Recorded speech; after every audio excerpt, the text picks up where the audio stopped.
بسم الله الرحمن الرحيم الحمد لله الذي هدانا لهذا وما كنا لنهتدي لولا أن هدانا الله والصلاة والسلام على رسولنا محمد صلى الله تعالى عليه وسلم Assalamu alaikum ve rahmetullahi ve barakatuh. Birinciden Allah subhanahu ve ta'alaga çeksiz şükürlerimiz, Peygamberimiz Muhammed Mustafa sallallahu aleyhi ve sellem'e salavat salamlar aytkandan keyin, hurmatlı imanlı mo'min musulman bir tuğandarım, mana Ramazan ayının baştapı günlerini ötkörüp jatabız.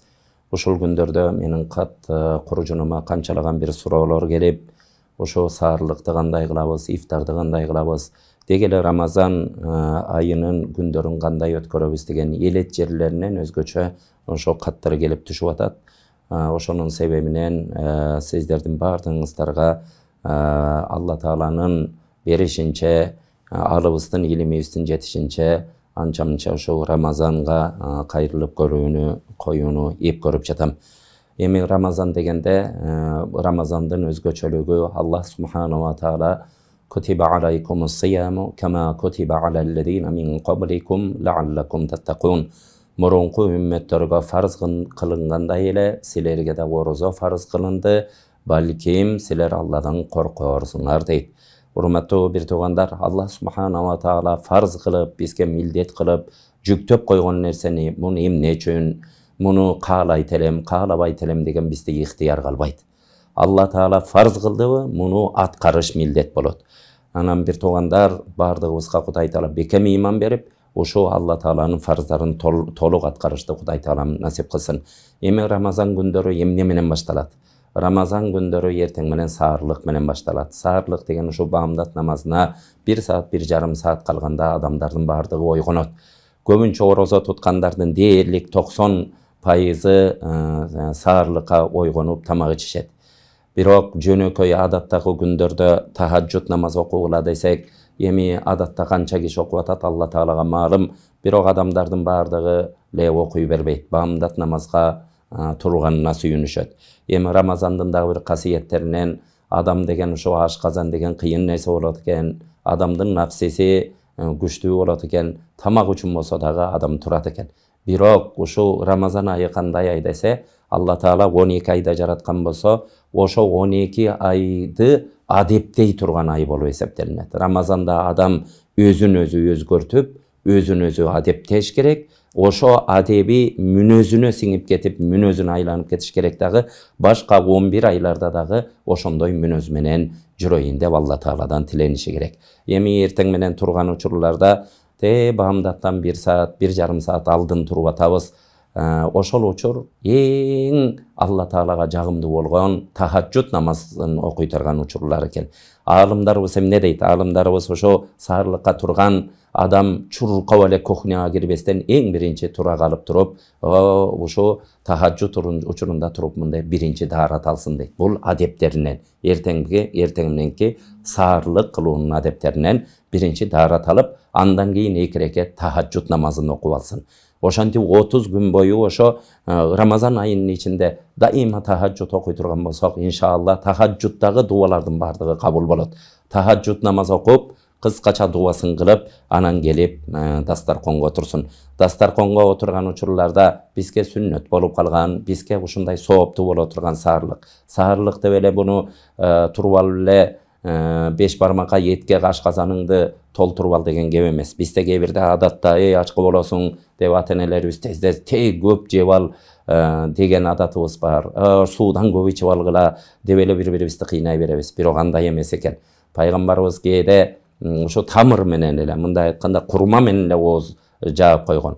Ошон үчүн пайгамбарыбыздын хадисинде де бар, ашказанды 3кө бөлгүлө, 1 bölügünde tamak aş bolsun, 2 bölügü suusunduk bolsun, 3 bölügün aba alganga kaltırgıla deydi. Hurmatlı bir tuğandar, bul kaçan ne bolbosun, birle orozod emes, adattagı jaşoobuzda dagı uşunday aşkazanыбызды toyutuguzbay, bir 80%ga 70-80% bolgondan keyin kalganın mындай açkarak abaga kaltırıp koygula degeni, uşunday bir kalganın toydurbay, 100% çıkap albay alıp жүрө турган болсок, ден соолугубузга да өтө чоң пайда болот экен. Арабтарда ушундай bir makar var. Al mi'datu байтудда дейді. Бұл ашқазан дейді, оорулардың уясы деген. Дайыма толтырып ала бере тұрған болсақ, елуге шықпайлы адамдар оруп, давление, сахар, жана башка ушундай оору өзүбүз тамак менен чакырып алып атабыз. Бир туугандар, ошон үчүн бул Рамазанда да өтө эле той болайын, кечке чейин ачка болом деп коркуп берсек, өзүбүздү ошентип коркутуп ала турган болсок, берекени да качырып алабыз. Бул ачка болбош, ал ашказанды толтурбай алган кишилер ачка болбой калбайт эмес. Бир туугандар, бұл Рамазанға Алла Таалаға иман келтіріп, Алла Таала барсың, бирсің, Құдайымсың деп иман келтіріп, сен Рамазанды фарыз қылғансың деп, Рамазандың фарыз екеніне иман келтіріп, ошол иман бізде ачка кылбайт бир туугандар. Рамазандың қасиеті бар, Алла Таала фарыз кылып жүктөгөн деген иманыбыз биринчи болуш керек. Ошон үчүн бир туугандар, эртең менен жакшынакай ушу үй бүлөбүз менен отурсак, жақындарыбыз менен саарлык кылган өтө береке болот. Саарлыктагы дуалар негизи орозо туткан адамдын дуасы кайтарылбай кабыл болот деп пайгамбарыбыз саллаллаху алейхи вассалам айтат. Муну аалымдар кайсы убактысында дейт? Аалымдар ошо орозонун эле баардык убактысында дейт. Кээ бир аалымдарыбыз ушундай саарлыкта, ифтарларда көп дуба кылсын деп. Кайсы эле убактысы болбосун, орозо туткан адамдын дуасы кабыл болот. Ошол жерлерде үй бүлөбүз менен отуруп дуа кылалы. Сөзсүз анан бизде адатта кээ бирөөлөр кечинде тоюп жатып алып туруп, саарлык кылбай эле коюнчу деген адаттагы жакшы эмес. Пайгамбарыбыз саллаллаху алейхи вассалам тасаххару фа инна фис сахури барака, силер саарлык кылгыла, анткени саарлыкта береке бар деген. Берекени аалымдарыбыз эмне дейт? Береке жакшылык көп болгон нерсени береке. Же болбосо ошо бир нерсенин аябай ашып көп болуп турганын береке дейт. Урматтуу бир туугандар, саарлыкта береке бар дегени, саарлык кылган адам орозосу береке болуп, саарлык кылган адамдын дуасы кабыл болот экен, иши кылып саарлыктын ичинде берекелер бар экен. Урматтуу бир туугандар, ошо саарлыгыбызды илгери бизде календарлар чыга элек, илимдер жетише элек учурларда ар кандай кылып таң атып атат, кеч кирип атат деп ошентип саарлыкты белгилешчү экен. Азыр эми календарларды чыгарып койду. Илимибиз минут секундуна чейин. Ошо календардан ашып кетпестен, ошого бир календардын бүтүш убактысына бир 2 мүнөт, 3 мүнөт такап барып, саарлыгыбызды бүтүп, ооздорубузду чайкап, тиштерибизди тазалап, жакшынакай дуабызды кылып, анан ошентип саарлыгыбызды бүтүргөн бул саарлыктын адептерине шайкеш келген нерсе. Андайын бир туугандар, ар бирибиз күнүбүздү кантип өткөрөбүз. Эми саарлык кыла калып эле чуркап барып эптеп намазды чалап окуп жатыш эмес бир туугандар. Өзгөчө эркек кишилер жамаат менен, азыр Кудайга шүгүр ушундай болду. Ар бир 200 метр сайын, ар бир 500 метр сайын кээ бир жерибизде мечиттер болуп калды. Айылдарыбызда 2-3 мечит болуп калды. Бир туугандар, эркек кишилер сөзсүз жамаат намазга баралы. Саарлык кылганыбыздан жамаатка баралы. Анткени пайгамбарыбыздын хадистерине ылайык, кимде-ким караңгы учурларда, ушундай үлүр болгон учурларда мечитке дайыма каттаган адамга Алла Таала кыямат күнү нуру берет дейт. Бул дүйнөдө көчөдө бир фарасы иштебеген машина караңгыда жүрө албайт. Бир фарасы иштеген машина жүрүп барса, артынан фарасы жогу ээчип алса болот дүйнөдө. Бирок кыямат күнү ошентип үлүрдө, ушундай караңгы күндөрдө мечиттерге жол алган адамдарга Алла Таала маңдайынан нур берип коет экен, жаннатты көздөй. Ошого башка адамдар эргешкенде да периштелер аларды бөлүп коет экен. Силер нуруңарды, өзүңөрдүн нуруңарды издеп келгиле деп. Урматтуу бир туугандар, ошон үчүн эркек кишилер сөзсүз баамдатка, намазга барып үйрөнөлү. Ошону адат кыла турган болсок, башка айларда дагы бул биздин характерибизге, мүнөзүбүзгө сиңип, мүнөздөлүп кетет. Аял кишилер дайыма кайсы намаз болбосун үйдө окуганы сооп болот. Үйлөрүбүздө намаз окуйбуз аялдар. Андан кийин мечитке баргандан жакшылап фарыз намазды окуп, анан багы гос жумушта, мамлекеттик жумушта иштегендер өздөрүнүн ишин кыла берет. Зарыл иши барлар дагы кыла берет. Бирок көбүнчө элет жерлеринде мамлекеттик деле иш жок. Көрдүңүздөр, ошо жерден туруп кетпестен бир туугандар баамдаттан кийин күн чыкканга чейин ошол жерде зикир кылып, дуа кылып отуралы. Кур'ан-ы Каримде вабил асхари хум ястагфирун дейт. Жанагы эң биринчи мен айттым го, эртең менен тахажжудка тургандан кийин bir жолу болса дагы, bir 10 жолу болса да астагфируллах, астагфируллах, Кудайым мени кечир, Кудайым менин күнөөлөрүмдү кечир дегенде bir 10 жолу болса да айтсак, Алла Таала кээ бир пенделерин алар таң зарда туруп Алла Тааладан кечирим сурашат деп мактаган пенделеринин катарында болуп калабыз. Алымдар айтат, баамдаттан мурун туруп бир жолу истигфар деп айтып койгон адам ошондой таң зарда туруп истигфар кылгандардын катарына кошулуп калат деген. Бир туугандар баамдат намаздайын зикрибизди ла илаха иллаллах деп bir ming жолу айтып, субханалла деп, ла хавла ва ла куввата бардыгынын өзүнүн касиеттери, ла илаха иллаллахны айткандын, чын жүрөктөн айткандын мунун жемиштери, ла хавла ва ла куввата да пайгамбарыбыз айткандай эмне болорун, эмне сүйүнчүлөр күтөрүн канчалаган хадистер менен айтып кеткен. Бир туугандар күн көтөрүлгөнгө чейин ошондой отуралы. Күн көтөрүлгөндө ошентип отура турган болсок, пайгамбарыбыз саллаллаху алейхи ва саллям кимдигин баамдат намаз окуп күн көтөрүлгөнгө чейин зикир, Куран менен ушул мечиттен чыкпай Алла Таалага дуа менен отурса, ал адам умра кылгандын сообун алат дейт. Бир туугандар умрага акчабыз жетпей атат, байлар барат экен деп өзүбүздүн тагдырыбызга таарынып жүргөн инсандар да бар. Тагдырыңа таарынбай эле кой. Алла Таала сага укмуш мүмкүнчүлүктөрдү берген. Жөн эле акчаңды кетирбей деле мечитте отуруп умранын сообун алып калууң сен үчүн сүйүнчү болуп күтүп турат. Андан кийин урматтуу бир туугандар, духа деген намаз бар. Духа намазы ошо күн көтөрүлгөндөн кийин окула турган нерсе, түшкө чейин, ки убакытка чейин. Ошо күн көтөрүлгөндө 2 рекет духа намазын окулу. Салату духа, салатул аввабин дейт.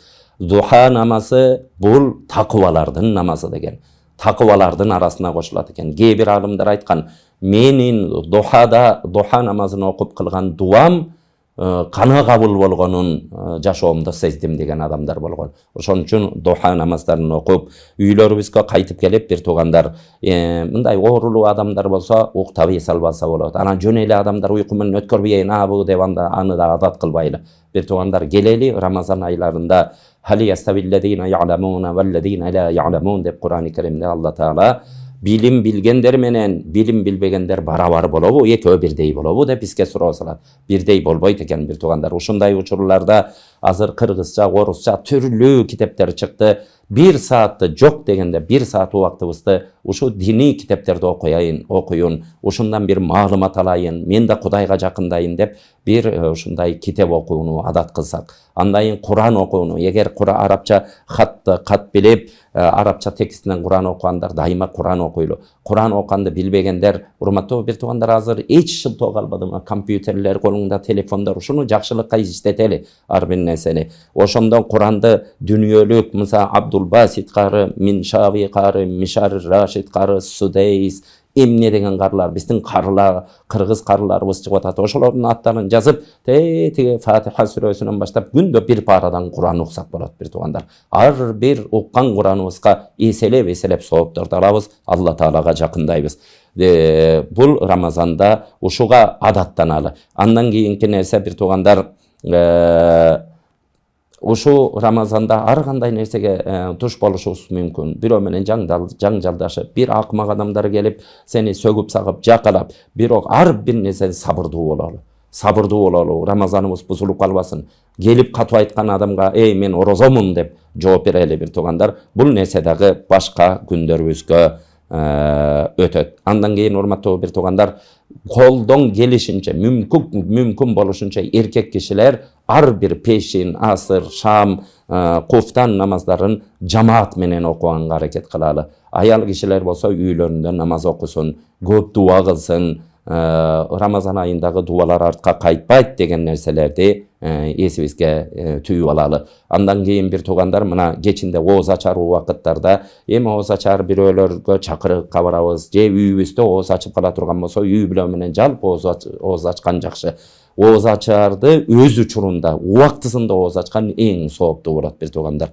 Анан өзгөчө аял кишилерге тиешелүү нерсе, ооз ачардан бир 10 мүнөт мурун дастарконубузду даярдап койсок, өтө ысык тамактарды тамак болбой, тамактар кичине баягы муздап тура тургандай кылып, анан ооз ачар учурларда бир туугандар, өлдүм элем, суусадым элем, ар кандай жумуш иштедим, сугап сугардым, кой бактым, кой айдадым ашадым, көмір түшүрдүм, ысыктын күндө тилим сараңдап калды деп келип туруп дароо муздак сууларды ичпесек, бул медицинадагы медиктер жакшы билет, өтө зыян болуп калат. Анан орозолорубузда да ушундай бир зыян нерсеге алып барып албасак, анан кийин өтө ысык нерселерди ичүү өзү берекесиз болот. Урматтуу бир туугандар, кичине суутуп алып тамактарыбызды. Андан кийин бир туугандар, ооз ачкан учурларда ооз ачардан мурун бир 10 мүнөт мурун үй бүлөбүз менен келип, ошол жерде алакан жайып алып, Алла Таалага дуа кылсак ооз ачарга чейинки, ошол учурлардагы дуалар иншаллах Алла Таалам кабыл кылат.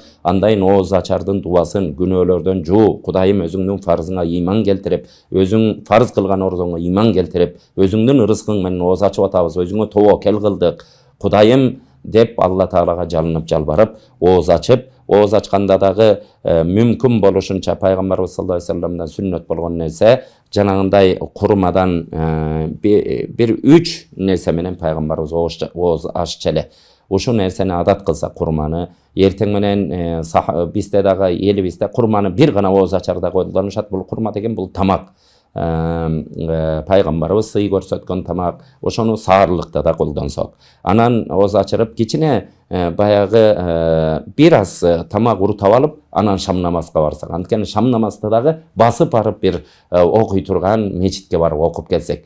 Бир туугандар, анткени кечке чейин ашказан 15 саат, 16-17 саат баягы ачка жүргөн ашказан шокко түшүп калат экен да. Дароо тамакты үстүнө лопатка менен салып ийгендей кылып тамак ичүү бул ооруларды алып келип коюшу мүмкүн. Бир туугандар, ошон үчүн бир аз тамыр менен, суу менен ооз ачып, артынан кичине баягы аябай чыдабай кала турган болсо, бир аз ичип туруп шам намазды окуп, бир 10 мүнөт, 15 мүнөт убакыт өтүп калат. Кайра келип туруп анан тамак ичүүнү улантсак. Анан бир туугандар, дайыма ысырапка жол бербейли. Дайыма ооз ачканда дагы, ооз жапканда дагы тамакты жана хадисте айтылгандай ашказандын 3төн 1 бөлүгүн тамак, 3төн 1 бөлүгүн суусундук, анан 3төн 1 бөлүгүн абага калтырып үйрөтсөк. Дайыма ашказанды 70-80% толгон кезде ошо менен токтотуп үйрөнсөк, адаттагы жашообузда деле биз иншалла ден соолуктуу болобуз. Кур'ан-ы Керимде кулу вашрабу ва ла тусрифу иннаху ла юхиббул мусрифин, жегиле, ичкиле, бирок ысырап кылбагыла, Алла Таала ысырап кылуучуларды жакшы көрбөйт дейт. Бир туугандар, аалымдарыбыз ушундай дейт: көп жеп, көп ичкен дагычы бул акылдын азаюусуна алып келет экен. Бул көп уктаганга, адамды жалыкоолукка алып келет экен. Көрдүңүздөр, парасаты жоготконго алып келет экен да, көп эле жей берүүчү. Ошон үчүн бир эле Рамазанда эмес, бардык жашообузда бир аз мындай тоюп 10-20%-ин ашказанды бош алып жүргөнгө үйрөнөлү. Алла Таалам бардык туткан орозолорубузду кабыл кылсын. Бул учурларда иштегендер иштей берет. Иштебей үйүндө бош тургандар ушундай кылып орозо тутсак, күндүздөрү көп эмес, эми ден соолугу барларым кайлуула деген нерсебиз бар. Бир азыраагы бир 15-20 мүнөт, көбүрөөгө бир жарым саатка чейин кичине эс алып алсак болот. Анан кечке чейин Рамазан билбей калайын, ачкалыгын билбей калайын деп эле ошону менен убара болуп калбайлы. Биз Рамазан Алла Таала фарз кылган, Алла Таалага иманым бар дегиле болду. Иншалла Алла Таала өзү жардам берет. Рамазандын касиети ошондо болот. Бир туугандар, Алла Таалам бардыгыбыздын туткан орозолорубузду кабыл кылсын, уккан сабактарыбызды пайдалуу кылсын. Рамазанда жакшы мүнөздөр менен мүнөздөнүп, калган 11 айды да ошол мүнөз менен жашашты Алла Таалам ар бирибизге насип кылсын.